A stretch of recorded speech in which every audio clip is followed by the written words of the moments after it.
Well, most people expect a history of the Second World War to start with the invasion of Poland in September 1939 and then end with the death of Hitler or VJ Day in 1945. But I think this underlines the fact how we got so many blind spots. We've always had these huge blind spots about the whole subject. My book starts in August 1939 on the Mongolian-Manchurian frontier, where General Zhukov defeated the Japanese. Now, it was not one of the biggest battles of the war by any means. There were many more titanic clashes to come, but it had a huge influence on the outcome of other events.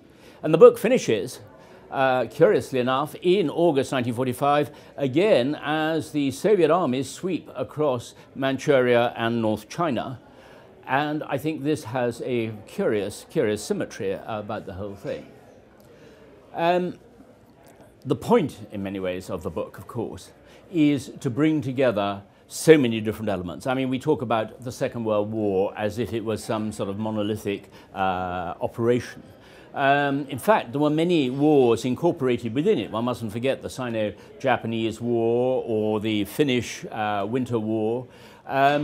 And we always expect that it was something like the sort of the three major powers, the great Allied powers of Great Britain, Soviet Union and the United States against the main Axis powers of Germany and Japan.